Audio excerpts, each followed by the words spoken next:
Let's complete the square now, start to finish. Oh. I told you before when we were completing the square that the key was understanding what kind of trinomial. The perfect square trinomials, okay? So let me review that with you real quick and make sure you understand and you remember. Perfect square trinomial had to satisfy a couple of, what am I trying to say? A couple of rules, I guess. What were they? Do you remember? Perfect squared ends. I'm going to call them a squared and b squared. What else?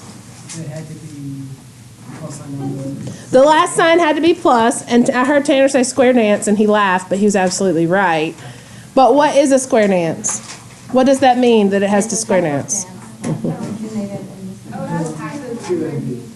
2ab, absolutely. If you take the square roots of the ends and multiply them together and double them, so square, square, multiply, and double, it gives you what sits in the middle. Oh, this is easy. This first sign can be plus or minus, right?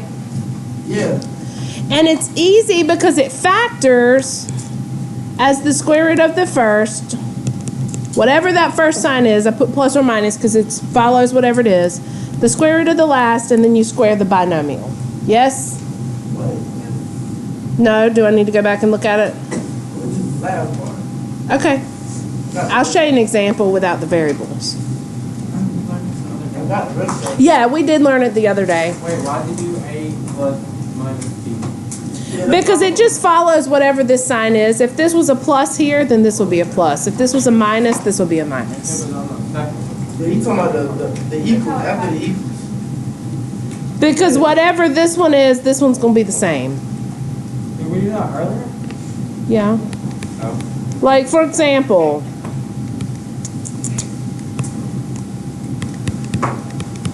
is that a perfect square trinomial?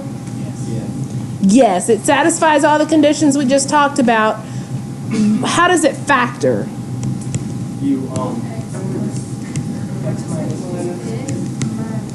that thing. So if this had been a plus, then this would be a plus.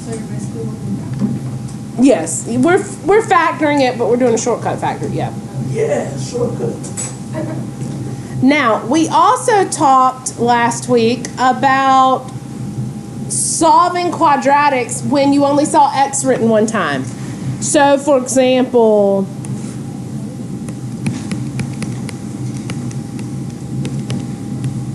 Oh, I thought we were doing that example. we see something that looks like that. You factor.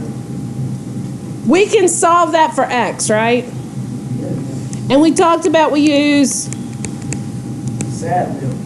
SAB map to do it, and the parentheses is absolutely last. Yes. So what do I do first? Exponents. Exponents. How do I get rid of that exponent? Square root of 27. And both of them. And square root of 27 breaks down 9 and 3, yes. Am I going too fast? No. I'm just kind of refreshing you on last week. And then, that's right, it's going to be 3 square root of 3. And I'm going to do the plus or minus here. And then subtract 3, right? So I got x equals negative 3 plus or minus. And you don't want to combine these 3's in front because that second 3 is hooked to a radical. Yeah, I'll show how to do that too. Yeah, don't do that. Because they're not, think about it like terms. You wouldn't want to combine them. All right, so do we all remember that from last week? Yeah. Okay. We even talked a little bit last week about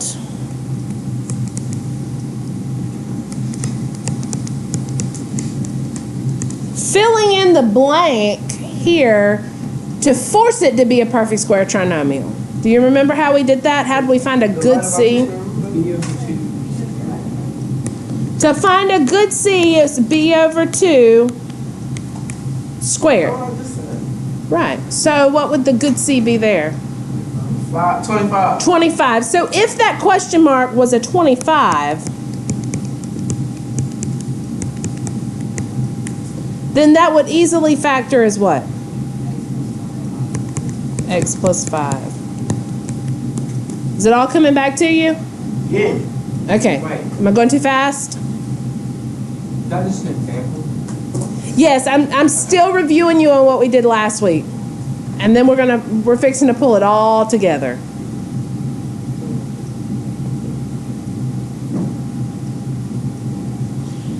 So here's what we're going to do. We are going to take an equation that looks like, let me get a good example here.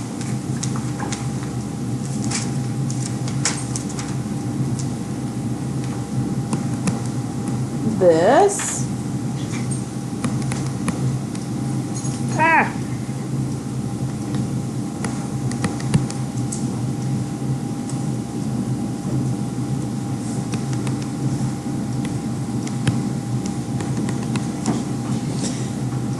And it does not, does everybody agree that it doesn't factor? Nothing multiplies to 45 but adds to 6, right? So, Subtract 45. yes. It's gonna be negative. Right. Yes, yes, we will.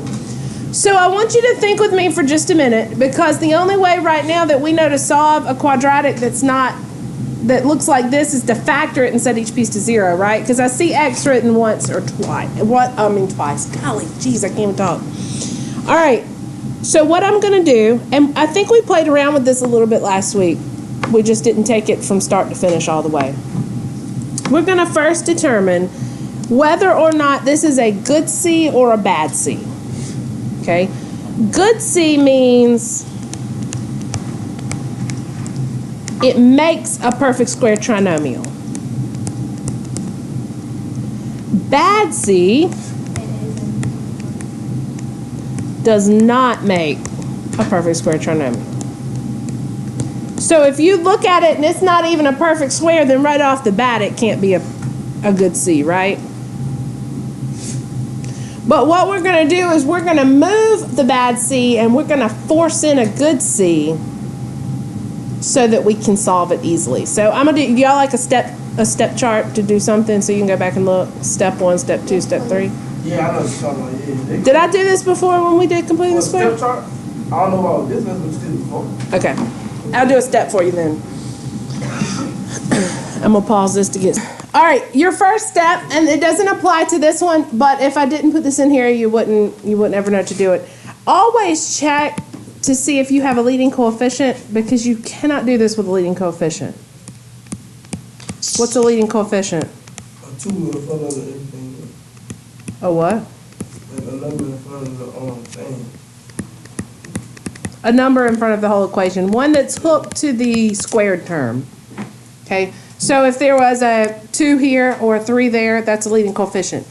If you have one of those, you have to get rid of it. Okay? How would you get rid of it? Divide. Okay? So I'm going to put, if it's there,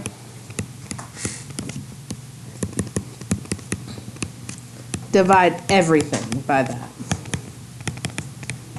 And I say everything because you got two sides to an equation, right? So if I was dividing by 2, I'd have to divide this, this, this, and this by 2. Does that make sense? To get rid. It never wants to write my eyes.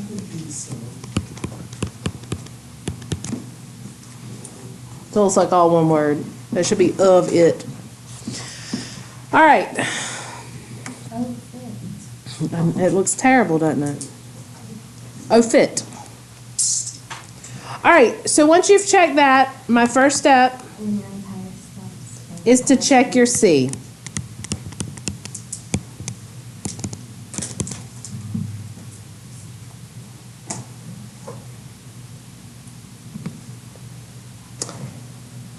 If it's a good C,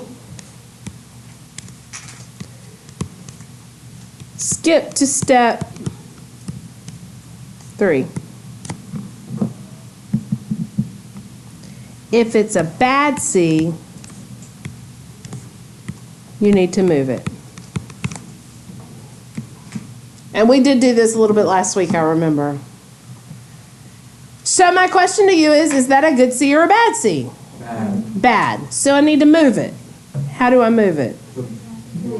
Subtract it, both sides. Now sometimes there'll be a number over here. Okay, so be very careful. All right, when you subtract it,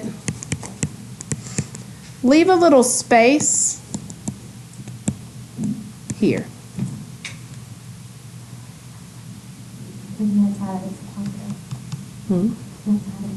Yes, it does have to be a positive. What, the C? Yes, because the second sign's always plus. Ah!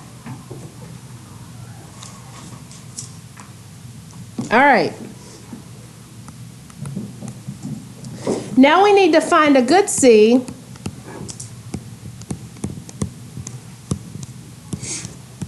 And add it, but I need to be careful because if it's an equation and I'm adding something, what do I need to make sure I do? Add it on the other side also. So I'm going to say add to both sides. And if you don't remember how to find a good C,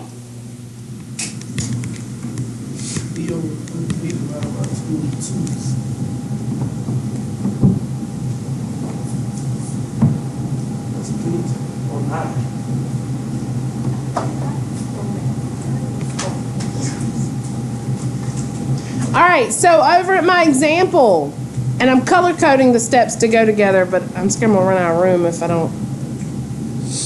My good C is gonna be 6 over 2 squared, which is 9. Is anybody lost or confused? Okay. This goes to this side as well as this side because it's an equation. I have to stay balanced. I can't just put it on one side. So now on the left I have a squared plus 6x plus 9 equals negative what? 36. Are you confused? All we did was found the good C and we added it to the trinomial side to make a perfect square trinomial. And then we had to add it to that where we moved the bad C. All right, so remember if you started out with a good C, then you started out at this step, right? So now all we want to do, I hope from this point that you can solve that. Can you? I heard one yeah. Yeah. Factor and solve. Look at the left side. How does it factor? X plus what?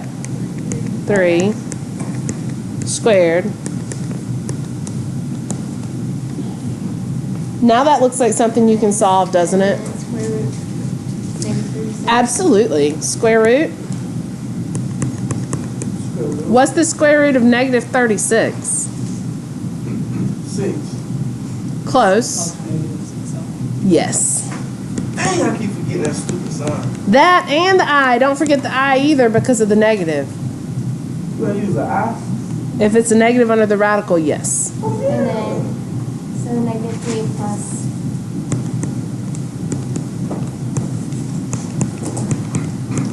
Plus or minus 6i.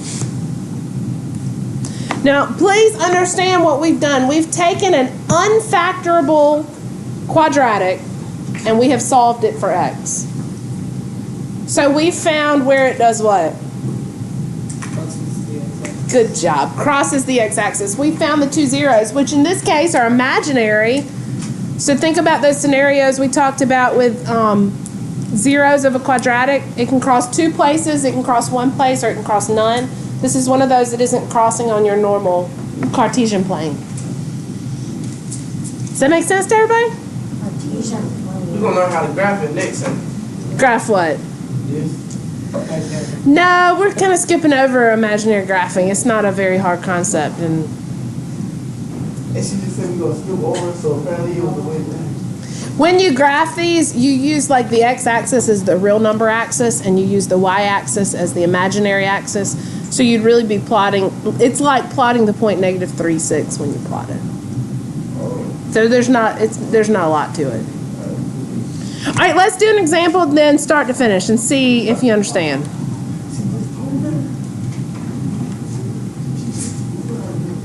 She just told you what? You just told us how to graph it when you gonna graph it. Oh. Like I said, you stupid. BT dubs. Ha.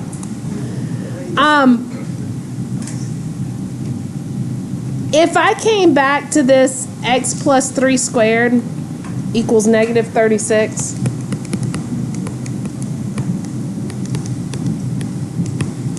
If I move this 36 back over,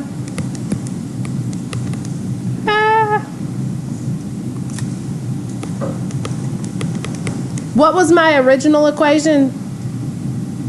X squared Plus 6 plus 45. 45? Yes.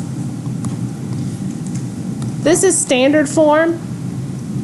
I have manipulated it to be in what form? Factor. Vertex form. Good job. Factor. Do you see that?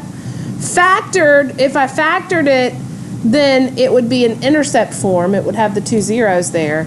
But here, by completing the square, I take it from standard form to vertex form. Isn't that cool? No. Yes, it is. It's very cool. Let's do an example from start to finish. 2, 8, and 14. Yellow boy. Directions for this will say solve by completing the square. And understand, completing the square is one of those things, it can get kind of sticky, but I can always use it. Okay. So if I'm gonna CTS, Minus 14. careful.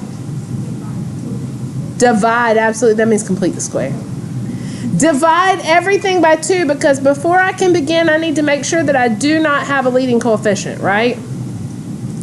So everything gets hit by 2. Because it can't be, right? Do what? Because it can't be divided by 2, right? Well, even if it can't, you have to because you cannot have a leading coefficient before you complete the square. All right. I mean, you could, but we're not going to. This is way easier just to get rid of it. X squared plus 4x plus 7 equals 0. If there's a number other than 0 on that side, make sure you divide that as well. All right? What now? Good C, bad C. Bad, why? Subtract 7. It doesn't what? Doesn't go into 1, it's not a perfect square, right? Yeah. 2, it doesn't make that a perfect square trinomial. All right, so everybody's saying move it. Let's move it. So x plus 4x equals negative 7. I'm going to leave a little space beside this number and this number, so whenever I find my good C, I can plug and chug. Y'all ready? Don't y'all think this is fun? Yeah, I actually agree. This is kind of fun. It is. Than the one from yesterday? No. It's fun. It's neat to me to see all the different ways to do the same thing. You know what I'm saying? So whenever one way is kind of hard, you can move on to method number 2. But we're doing the same thing each time. We're solving for x. We're finding the zeros. Finding where it crosses the axis. All right. Good C. How do I find it? U on B over 2 squared. 4. Faux? Yeah. Faux. Told you. Here and here. Oh, yeah, I got to do it to the other side. Everybody wants to forget that other side. Don't forget, you're still working with an equation. It's still got to stay balanced. How's the left side factor now? Close. X plus 2 squared equals Negative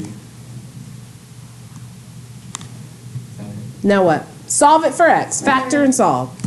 Square root. Ooh, yeah. What's the square root of negative 3? Square root of 3. Plus or minus. Plus or minus. I'm out of That's root. not it yet. Still not by itself. I got to subtract 2. -2.